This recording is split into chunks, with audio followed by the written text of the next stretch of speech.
All right, so I want to kind of get your take on what we heard from the ambassador to NATO about the idea that if this this conflict escalates, that cyber attacks, that might be one of the first areas that we're going to see some type of action between the nations and between this region.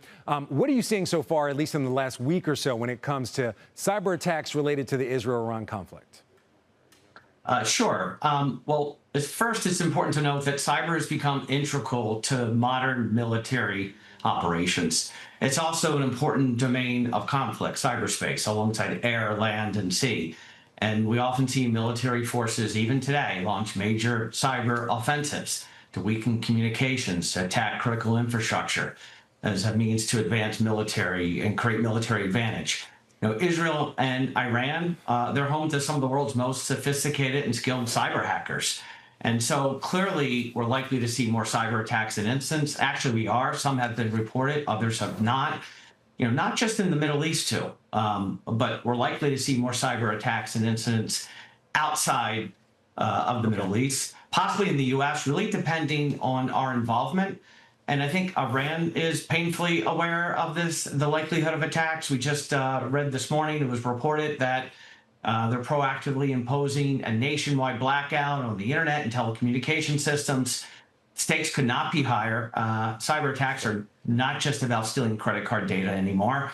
Cyber can be a very disruptive force, unfortunately. Steve, I want to go back to something you said. You said Iran is one of the, I guess, the leading areas of cyber where cyber bad actors can be found, essentially. That sounds like what you're saying.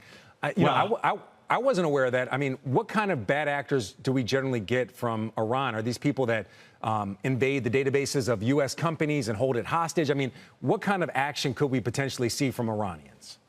Yeah, and just a point of clarification there. What I'm really referring to is home to some of the most skilled cyber hackers and workers. And cyber can be used as both offensive and defensive measures. From an offensive perspective, obviously used as a means to create an advantage whenever there is conflict. It's a part of military operations, as I mentioned before, attacking critical communication systems, attacking the infrastructure. Understood. So most skilled cyber professionals, or some of them, are coming out of Iran.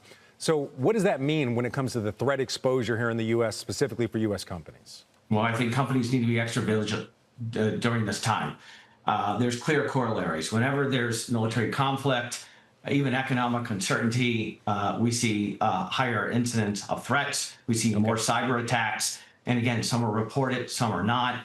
And I think it's really important for companies to understand the risk, understand it proactively, but Steve, understand what they're susceptible to exploit. I don't mean to interrupt you, but let's get a little bit more specific. I mean, some of your customers that people would know, Verizon, American Eagle Outfitters, and also Emerson Electric.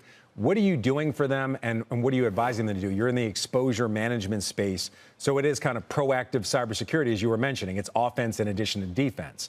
So what are you telling these customers to do? Well, you know, at Tenable, we really focus on exposure management, as you mentioned, which is this pre-breach preventative security. And that's a little different from detect and respond type technologies and approaches. You know, enterprises today continue to modernize and deploy technology at a very rapid rate.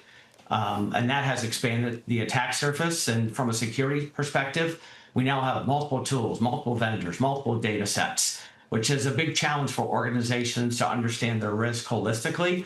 And Tenable, our exposure management platform, pieces all that data together from things that we secure and assess, as well as from third-party providers, so customers can understand risk holistically.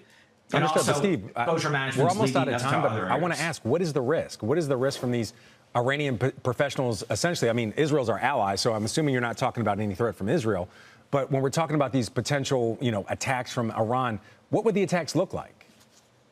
Well, I think it could be a wide range of attacks. It could be crippled communication systems. It could be a denial of service.